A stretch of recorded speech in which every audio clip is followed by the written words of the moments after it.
আসসালামু আলাইকুম। বরাবরের মতোই আমাদের পোল্যান্ডে আজকে ঈদ এবং আমরা ঈদের জামাত পড়তে যাচ্ছি এবং আমাদের এইখানে পোল্যান্ডে সৌদি আরবের সাথে ঈদ হয়। তো বাংলাদেশের একদিন আগেই এখানে ঈদ উদযাপিত হয়। আমাদের বাসা থেকে আমরা যাচ্ছি এখন লেশনু। শহরটা আমাদের পাশেই অবস্থিত। সেখানে মেইন ট্রেন স্টেশন আছে।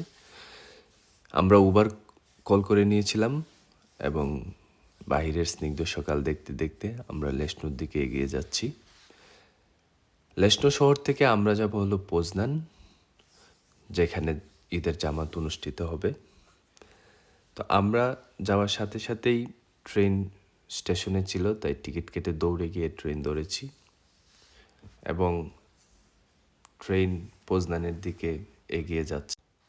আমাদের 3 জনের টিকিট নিয়েছে এখানে 45 zloty, অর্থাৎ আমরা যে ট্রেন দিয়ে যাচ্ছি এই ট্রেনটা হচ্ছে ইন্টারসিটি। অর্থাৎ এই ইন্টারসিটি ট্রেনগুলা শুধু পোল্যান্ড না, পোল্যান্ডের আশেপাশে যে দেশগুলো আছে, জার্মান, চেক রিপাবলিক, ওই দেশগুলোতেও যায়। আর এই যে ট্রেনগুলো দেখা যাচ্ছে কালারফুল ট্রেন, ছোট ছোট, এগুলো ওয়ান কাইন্ড অফ মেট্রোর মতো। অর্থাৎ এগুলা ছোট ছোট যেই শহরগুলো আছে এক শহর থেকে আরেক শহরে যাতায়াত করে। এবং এখানের যেই পোজনান শহরটা আছে এটা হলো মেট্রোপলিটন সিটিগুলোর মধ্যে অন্যতম একটি শহর। এই শহরে প্রায় 22 লক্ষ মানুষের বসবাস। আমাদের এখন শীতের শেষে বসন্তের আগমন হতে যাচ্ছে এবং প্রকৃতি যথেষ্ট স্নিগ্ধ এবং এখন রোদের দেখা পাওয়া যায় নিয়মিতই। এবং সেই সাথে মৃতপ্রায় গাছগুলোতে সবুজ। 45 মিনিট জার্নি শেষে আমরা অবশেষে পৌঁছে গেছি পোজনান শহরে। এই যে আমরা ট্রেন থেকে নামতে যাচ্ছি এখন। ট্রেন থেকে নেমে আমরা 5 মিনিটের হাঁটার দূরত্বে আমাদের যে ভেন্যু, ওখানে আমরা যাব। আমাদের এই পোল্যান্ডে মুসলিম জনসংখ্যা খুবই কম এবং অন্যান্য ধর্মাবলম্বী খ্রিস্টান বাদে প্রায় তার শতাংশ 1% বা 2%-এর মতো। আমাদের মতো অনেক ভাইয়েরা এখানে উপস্থিত হয়েছে এবং আমরা একসাথে রাস্তা পার হয়ে যাচ্ছি। স্টেশন থেকে একটু দূরেই এই নামাজের স্থান, যেখানে ঈদ জামাত অনুষ্ঠিত হবে, ওটা অবস্থিত। এবং আলহামদুলিল্লাহ এখানে আমাদের পাশাপাশি মা বোনেরাও উপস্থিত হয়েছেন তাদের ফ্যামিলি সহ। তারাও ঈদের জামাতে আমাদের সাথে অংশগ্রহণ করবে, যদিও তারা নামাজ আদায় করবে না, কিন্তু এটা একটা অন্যরকম কালচারাল ভাইব্রেন্ট তৈরি করে এবং সবার মধ্যে ঈদের আনন্দ ছড়িয়ে পড়ে।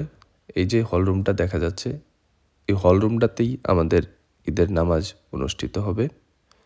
গত বছরেও এই হলরুমটাতেই ঈদ উল ফিতরের জামাত অনুষ্ঠিত হয়েছিল এবং শুনেছি ঈদ উল আজহার সময় এই জামাত অন্য আরেকটা ভেন্যুতে অনুষ্ঠিত হয়েছিল।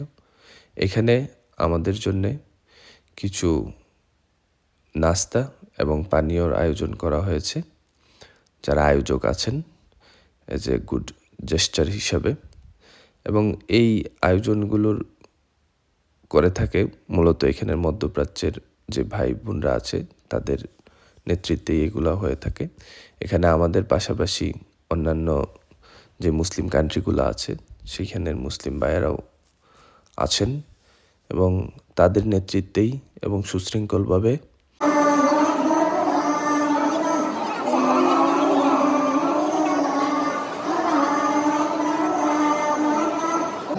নামাজের কাতার সোজা করছি।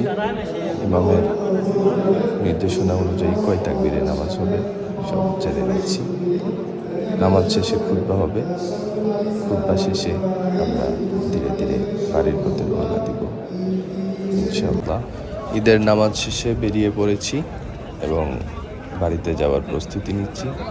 পরিচিত সবার সাথে কোলাকুলি করে নিয়েছি এবং কিছু মুহূর্ত ক্যামেরা বন্দি করে নিয়েছি। তো ভালো থাকুন, সুস্থ থাকুন। আসসালামু আলাইকুম।